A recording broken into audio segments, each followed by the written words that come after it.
प्रदीप सिंह, भ्रष्टाचार में पर ये ईडी की एंट्री 21 तारीख को संपत्ति जब्त करती है, लाल डायरी आज अवतरित होती है। लाल डायरी में अगर जो आरोप, एक मिनट सुनिए ना, जो बातें कही गई हैं, जो राजेंद्र गुड़ा कह रहे हैं, उनमें इतना दम है तो बीजेपी ही राजेंद्र गुड़ा को टिकट दे देती। वो एकनाथ शिंदे शिवसेना से चुनाव में खड़े हुए ना पाए जाते। ये देखिए मेन कोर्स नहीं है। ये पापड़ चटनी अचार है और मुद्दों के साथ जुड़ने के लिए जो भ्रष्टाचार है जिससे लोगों का जीवन प्रभावित होता है, वो नीचे के स्तर का, जो विधायक के स्तर का है। एजीएल में क्या हुआ, इससे राजस्थान के किसी व्यक्ति का जीवन प्रभावित नहीं हुआ। तो उनको ये लगता है ठीक है, कांग्रेस पार्टी भ्रष्टाचार के साथ जुड़ी हुई है, तो इसलिए उसमें एक मुद्दा और जुड़ गया। इससे ज्यादा उनके लिए ये इस मुद्दे का और कोई महत्व नहीं है।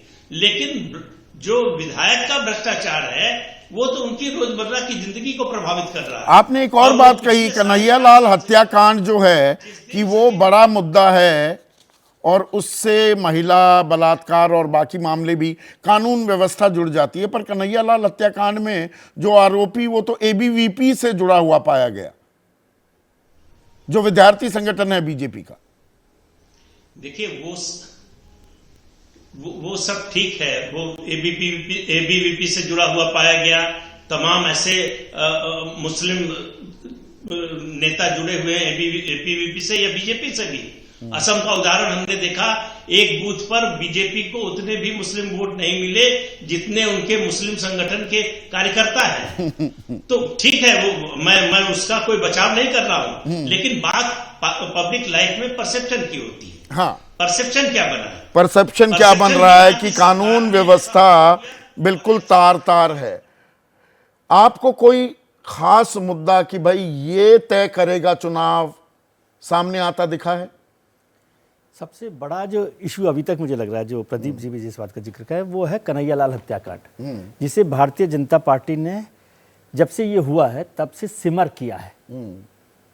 वो आँच जो है ना, धीरे धीरे सेकती रही है, तपन देती रही है। तो राजस्थान के चुनाव में, और वो गलत तरीके से आप उसको देख रहे हैं, वो लॉ एंड ऑर्डर का मामला नहीं है।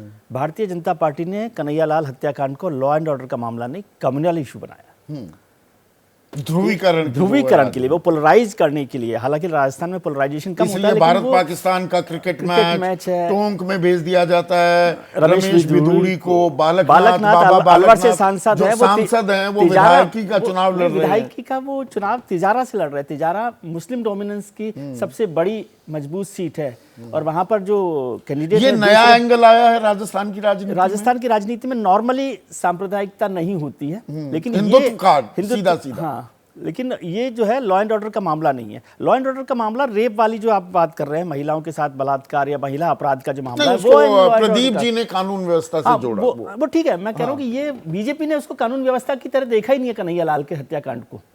वो उन्होंने सांप्रदायिकता के तौर पे, ध्रुवीकरण के तौर पे, हिंदुत्व के मुद्दे के तौर पर देखा है। और ये बात आप भले ही कहते रहे कि वो एबीवीपी का कार्यकर्ता, लेकिन ये इशू ही नहीं बना। वो मुस्लिम वर्सेस कन्हैयालाल हत्याकांड हुआ है, और वो एक बड़ा इशू है। दूसरी बात जो यशवंत जी कह रहे हैं, आपको ये समझना चाहिए, हम ये कहते हैं ये कोई जादू नहीं है कि बीजेपी वहां पर जब जीतती है तो बड़ा जीतती है और हारती है तो कम हारती है। इसका मतलब है कि बीजेपी का संगठन वहां बड़ा मजबूत है। और आपको याद है कि हम लोग हमेशा चर्चा में मैं कहता रहा हूं कि भारतीय जनता पार्टी के लिए राजस्थान में संगठन सबसे महत्वपूर्ण है, और संगठन बहुत मजबूत है, इसलिए वहां लीडर का कोई फर्क नहीं पड़ने वाला है। वसुंधरा जी के होने नहीं होने से कोई फायदा हो जाता, लेकिन नहीं होने से कोई नुकसान होगा ऐसा नहीं है। और पिछले 5 साल से तो वसुंधरा जी बीजेपी के कांग्रेस लीडर की बात के तौर कर पर लेते हैं कि भाई अशोक गहलोत के खिलाफ कोई ज्यादा नाराजगी नहीं है, बल्कि लोग कह रहे हैं कि अच्छा काम किया। पर जो एमएलएज के प्रति कि भाई उनको बेलगाम रखा और ज्यादा टिकट काटे भी नहीं, 21 के करीब ही टिकट कटे विधायकों के, तो ऐसे में जो ये तस्वीरें हैं, अशोक गहलोत और सचिन पायलट साथ साथ दिख रहे हैं, बीच में राहुल गांधी भी हैं, अगर वो साझा रैली करते, जो रैलियां नहीं की गई जी, तो वो खलिश, वो मनमुटाव क्या दरअसल अभी भी बरकरार है, ये भी दिखता है हमें, और ये कांग्रेस को भारी पड़ सकता है। सर बिल्कुल ठीक जगह पर आपके जो चश्मे की पॉइंट है ना, वो बिल्कुल सही है मेरे हिसाब से। आप बिल्कुल ठीक से पहचान रहे हैं। ये मुश्किल क्यों है? ये इसलिए है कि दो शब्द होते हैं हिंदी में, अभय जी जैसे और प्रदीप जी जैसे विद्वान लोग ज़्यादा समझा सकते हैं। दो शब्द होते हैं, एक मतभेद होता है और एक मनभेद होता है।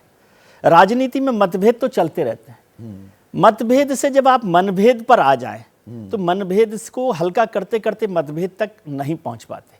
और ये मनभेद इतना गहरा हो गया अशोक गहलोत साहब और सचिन पायलट के बीच में कि वो साथ साथ राहुल गांधी के कहने पर फोटो खिंचा सकते हैं, लेकिन आपने पूरे राजस्थान में देखा कि कहीं भी वो दोनों लोग सामूहिक रैली नहीं कर पाए। खासतौर से ये जो पूरा ईस्टर्न राजस्थान का क्षेत्र है, जो सचिन पायलट का, गुर्जर का और ये सारा क्षेत्र होता है, यदि अशोक गहलोत और सचिन पायलट एक साथ कोई रैली करते तो उससे एक अलग माहौल बनता।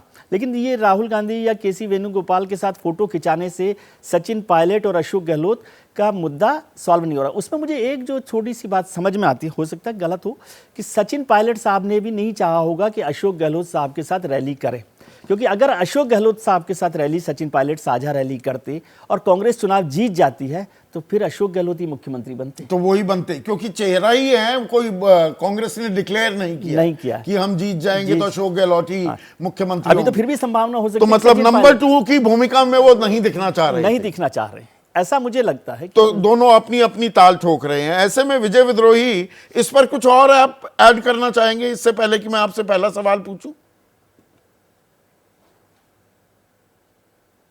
नहीं, आप बिल्कुल सही कह रहे हैं। और दूसरी चीज है कि अभी अजमेर के अंदर एक संयुक्त रोड शो होना था, वो भी ऐन वक्त पर सचिन पायलट वहां नहीं गए।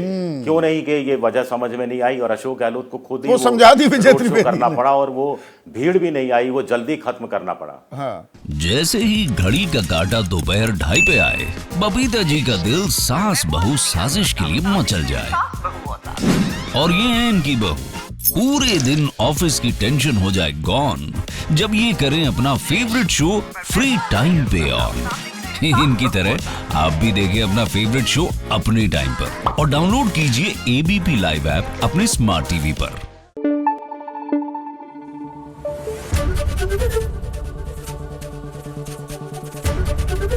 एबीपी न्यूज आपको रखे आगे।